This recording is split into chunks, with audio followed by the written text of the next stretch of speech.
Recently, I decided to downsize my medic kit from the stomp bag that occupied nearly a third of my car's trunk space to something more compact that could be kept inside the cabin. It was challenging to fit everything that I would like inside this tiny bag, even after excluding the IV supplies, advanced airway kit, OB kit, two-piece cervical collar, and flexible litter that I used to keep in the stomp bag.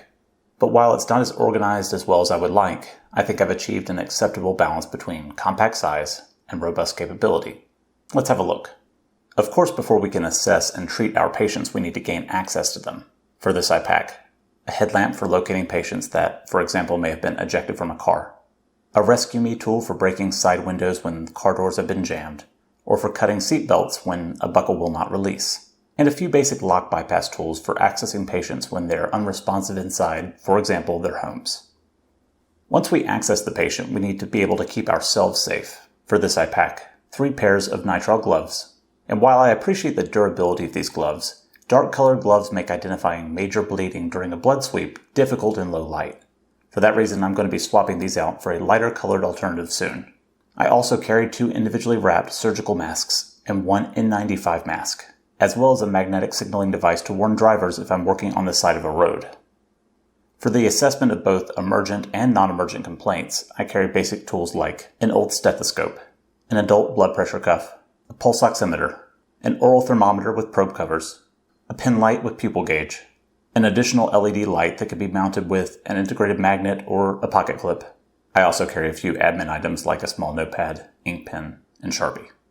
For our first priority in major trauma, massive hemorrhage, I keep 2 SOFTT wide tourniquets for extremities, a pack of combat gauze for packing wounds, especially in junctional areas like the pelvis or shoulders, a 6-inch Israeli combat dressing for maintaining pressure on a packed wound, but only after the bleeding is under control, and a pair of trauma shears for removing clothing to assess and treat underlying injuries without having to move the patient.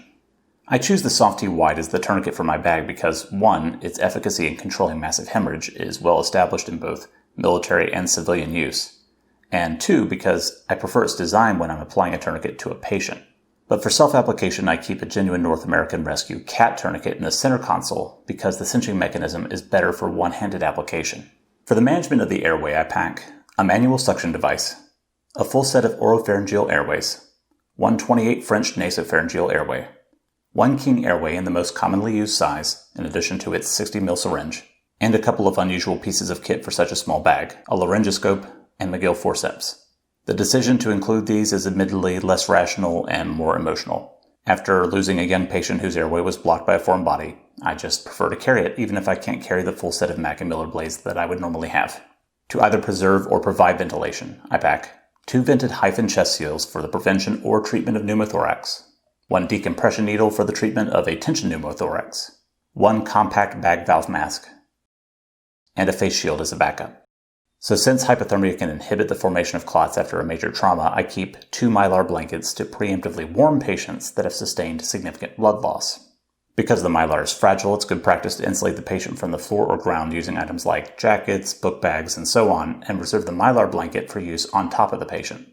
For less emergent wounds, I carry an assortment of wound care supplies, including several non-adherent gauze pads to prevent the removal of clots when the dressing is changed, several petroleum gauze pads, 2 Curlex gauze rolls when something bulky is required, assorted standard gauze rolls, an assortment of Band-Aids, alcohol prep pads, a roll of 1-inch Durapore tape, and the syringe for the King airway can double as a wound irrigator when a clean water source is available. To address orthopedic injuries and promote self-rescue when required, I carry a Knockoff Sam Splint. This is a device that's flexible when flat, but becomes rigid when it's curved.